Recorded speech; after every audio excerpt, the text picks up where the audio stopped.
Hello students, कैसे हैं आप सब लोग। Chemistry concept for your channel आप सभी का हार्दिक स्वागत करता है।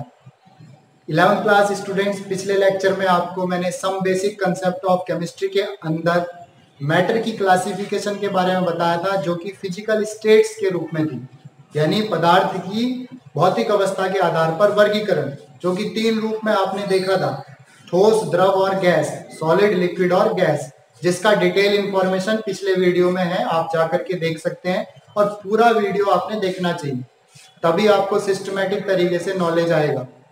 ठीक, तो आज हम जो टॉपिक लेकर के आए हैं उस टॉपिक का नाम है वृहद स्तर पर पदार्थ का वर्गीकरण, यानी classification of matter at macroscopic level, बड़े स्तर पर, जो कि आपके सामने दिखाई देगा।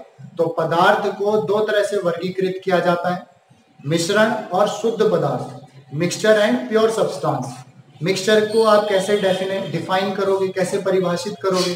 तो मिश्रण का अर्थ होता है 2 या 2 से अधिक पदार्थों से, ठीक है, मिलकर बनने वाला। लेकिन 2 या 2 से अधिक पदार्थों से कैसे मिलाना है? किसी भी अनुपात में मिला सकते हैं आप, उसको मिलाने का कोई रेशियो डिसाइड पहले से नहीं होता है, ठीक है ना। तो 2 या 2 से अधिक पदार्थों को किसी भी अनुपात में मिलाने से जो चीज तैयार होती है उसको केमिस्ट्री की लैंग्वेज में मिश्रण कहते हैं। ठीक, मिश्रण के जो गुण होते हैं वो उसके अवयवी कणों की तरह ही हो सकते हैं, ठीक है ना। जैसे मिट्टी और पानी से मिलकर बनने वाला मिश्रण है मिट्टी पानी, तो मिट्टी पानी के जो गुण होंगे वो मिट्टी और पानी उसकी तरह ही होंगे, उससे अलग नहीं होते हैं, ठीक है ना। और ये भी कह सकते हैं कि जो मिश्रण होता है उसके अवयवी कणों को आप भौतिक विधि के द्वारा अलग कर सकते हैं, किसी भी भौतिक टेक्निक को लगा करके, फिजिकल टेक्निक को लगा करके सैंड वाटर में से सैंड और वाटर को अलग कर सकते हैं। ठीक, एग्जाम्पल मैंने दे ही दिया। अब बात करते हैं शुद्ध पदार्थ की, प्योर सब्सटेंस की। तो प्योर सब्सटेंस का मीनिंग साइंस की तरफ से ऐसा होता है कि ऐसे पदार्थ जो केवल एक ही तरह के पदार्थ से मिलकर बने हुए होते हैं, ठीक है, जिसमें दूसरे पदार्थ को नहीं मिलाया जाता। या ये भी कह सकते हैं कि एक ही प्रकार के कणों से मिलकर बने हुए जो पदार्थ होते हैं उन्हें शुद्ध पदार्थ कहते हैं। ठीक, फिर देखते हैं हम कि मिश्रण जो है 2 क्लास में डिवाइड होता है, समांगी मिश्रण और विषमांगी मिश्रण।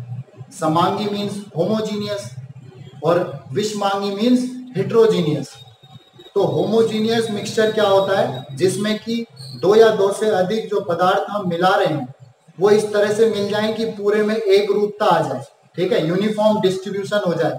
मतलब कहीं पर भी जैसे चीनी और पानी मिली है तो कहीं पर भी आपको अगर सैंपल आपने चेक करना है तो उसमें चीनी की अमाउंट उतनी आए जितनी दूसरी जगह पर आ रही हो, ठीक है ना। ग्लास का एक पोर्शन लिया आपने, वहां पर चीनी माना 1 ग्राम 1 लीटर में है, तो दूसरी जगह भी 1 लीटर में 1 ही ग्राम होगी, चेंज नहीं होगा। इसे यूनिफॉर्म कंपोजिशन या यूनिफॉर्म डिस्ट्रीब्यूशन कहते हैं। तो अगर 2 या 2 से अधिक पदार्थों का एक समान एक रूप वितरण अगर पाया जाता है तो ऐसा मिश्रण जो है समांगी मिश्रण कहलाता है।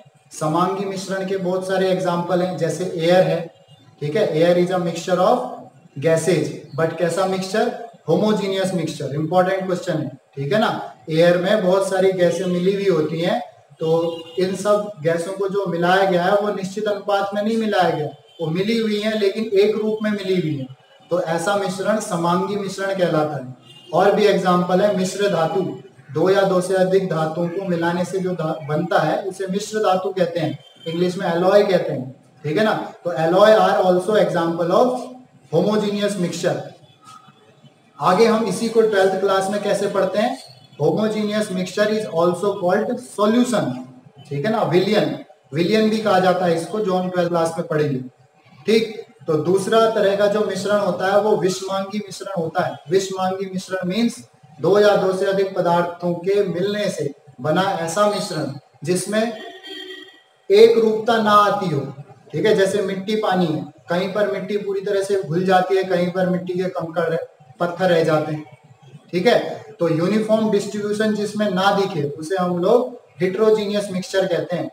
इसका एग्जांपल मैंने आपको बता दिया, सैंड वाटर मिक्सचर, ठीक है। अब इसमें एक नया वर्ड आता है कि यूनिफॉर्म मिश्रण की, यानी समांगी मिश्रण में जो 2 चीजें आप मिला रहे हो वो इस तरह से मिल जाती हैं कि उनके बीच का जो फेज होता है वो 1 होता है। फेज मीन्स दो डिफरेंट चीजों को डिसाइड करने वाली लेयर।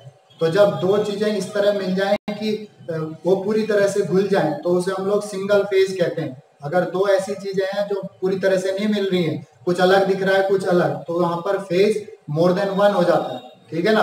तो होमोजीनियस मिक्सचर में जो फेज होता है वो सिंगल होता है, लेकिन हेट्रोजीनियस मिक्सचर में जो फेज होता है वो वन भी होता है कभी कभी, पर मोर देन वन देखा गया है, ठीक है ना।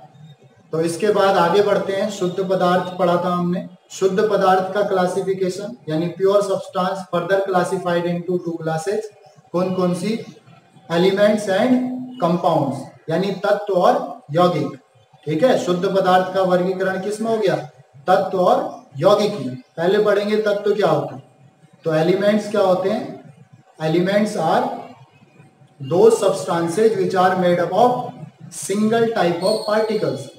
तत्व वो पदार्थ होता है जो कि एक ही तरह के कणों से मिलकर बना हुआ होता है और प्रकृति में पाए जाने वाला शुद्धतम रूप होता है, ठीक है। पदार्थ का शुद्धतम रूप जो प्रकृति में मिलता है उसे हम लोग तत्व कहते हैं, ठीक। फॉर एग्जाम्पल सोना है, चांदी है, लोहा है, ठीक है, कार्बन है, ये सारे तत्व कहलाते हैं। और बात करते हैं यौगिक की। तो यौगिक क्या होता है? दो या दो से अधिक पदार्थों को, नॉर्मली तत्वों को, ठीक है, दो या दो से अधिक तत्वों को मिलाने से। कैसे मिलाने से? निश्चित अनुपात में। निश्चित अनुपात भी किसका? द्रव्यमान का। तो क्या बात हो गई? दोबारा रिपीट करते हैं। दो या दो से अधिक पदार्थों को उनके द्रव्यमान के निश्चित अनुपात में मिलाने से जो चीज मिलकर तैयार होती है उसको हम लोग यौगिक कहते हैं, ठीक।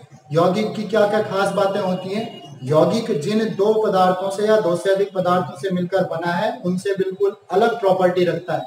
फॉर एग्जाम्पल हाइड्रोजन और ऑक्सीजन से मिलकर बनता है वाटर, जबकि ऑक्सीजन जो है वो क्या काम करती है? जलाने में सपोर्टर है। हाइड्रोजन क्या है? हाइड्रोजन का नेचर कुछ और है, ठीक है ना, जल जाती है। और जो वाटर है उसका काम क्या है? जो इन दोनों से मिलकर बना वो आग को बुझाने का काम करता है।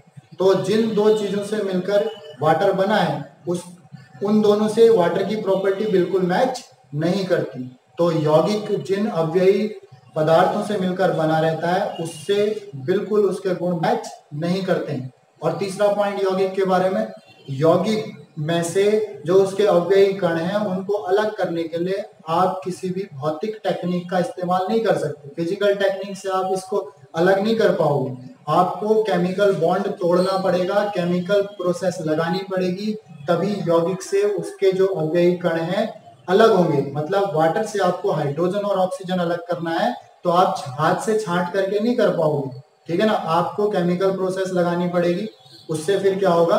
केमिकल बॉन्ड टूटेंगे और तब जाके फिर हाइड्रोजन और ऑक्सीजन अलग होंगे। जबकि मिश्रण में क्या था? भौतिक तरीके से आप पदार्थों को अलग कर ले रहे थे जिनसे वो मिलकर बन रहा था। आई बात समझ में? तो कंपाउंड को इंग्लिश में कैसे डिफाइन करेंगे?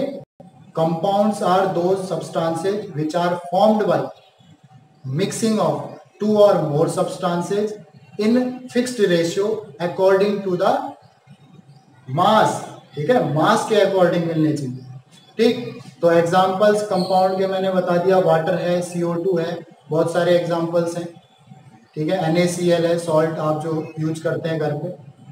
इसके बाद एक क्लासिफिकेशन और बचता है, जो तत्व होते हैं, एलिमेंट होते हैं, they are further classified into 3 classes. कौन कौन सी? Metal, non metal and metalloids. धातु, अधातु और अर्धधातु, ठीक है ना। तो इनके बारे में भी थोड़ा थोड़ा आप 10th क्लास में पढ़ के आ जाते हैं। जहां धातु में चमक का गुण होता है, ठीक है ना, धातुएं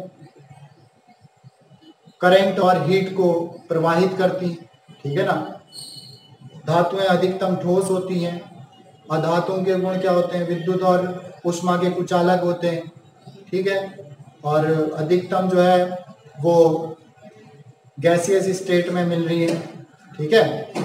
और दूसरी बात क्या है कि जो अर्ध धातु होती हैं, मेटलॉइड्स, उनकी जो प्रॉपर्टीज होती हैं वो मेटल और नॉन मेटल के बिल्कुल बीच की होती है, ठीक है ना। यानी दोनों जैसे व्यवहार, ना पूरी तरह से मेटल है ना पूरी तरह से नॉन मेटल है। तो ये सारा जो क्लासिफिकेशन मैंने बताया बाद में आगे इसी को आगे पढ़ना होता है। तो आप लोग इस क्लासिफिकेशन को ध्यान से देख लीजिए। एक बार मैं फिर हाईलाइट करा देता हूँ। बृहद स्तर पर पदार्थ का वर्गीकरण दो रूप में होता है, मिश्रण और शुद्ध पदार्थ। मिश्रण दो या दो से अधिक पदार्थों के किसी भी अनुपात में मिलाने से बन जाता है, जबकि जो शुद्ध पदार्थ होता है वो केवल एक ही तरह के पदार्थों से बना हुआ होता है। मिश्रण दो क्लास में बढ़ जाता है, समांगी और विषमांगी। समांगी में समान रूपता होती है, एक रूपता होती है, फेज एक ही होता है, ठीक है। पूरे प्रत्येक क्षेत्र में जो संगठन होता है वो समान होता है, एग्जाम्पल एयर, एलॉय एक्सेट्रा। जबकि विषमांगी मिश्रण जो होते हैं असमान रूप से मिश्रित ऐसे पदार्थ होते हैं जहाँ पर दोनों पदार्थ आपको अलग अलग नजर भी आ सकते हैं टेक्निक लगा के। फेज जो है वो एक से ज्यादा ही होता है नॉर्मली। संगठन में असमानता होती है, फॉर एग्जाम्पल मिट्टी और पानी का मिश्रण। शुद्ध पदार्थ को आप दो तरह से डिवाइड करते हो, तत्व और यौगिक। तत्व जो है एक ही प्रकार के कणों से निर्मित होते हैं, जबकि जो यौगिक होते हैं वो दो या दो से अधिक पदार्थों से निश्चित अनुपात में मिलाने से निर्मित होते हैं, ठीक है ना। एग्जाम्पल्स यौगिक के H2O, CO2 आदि। और तत्व फिर तीन क्लास में डिवाइड हो जाता है, धातु, अर्धधातु और अधातु। तो इस तरह से इस क्लासिफिकेशन को आप आज रेडी कर लेंगे, ठीक है ना। फिर नेक्स्ट आगे बढ़ेंगे। That's it for today. Thank you class.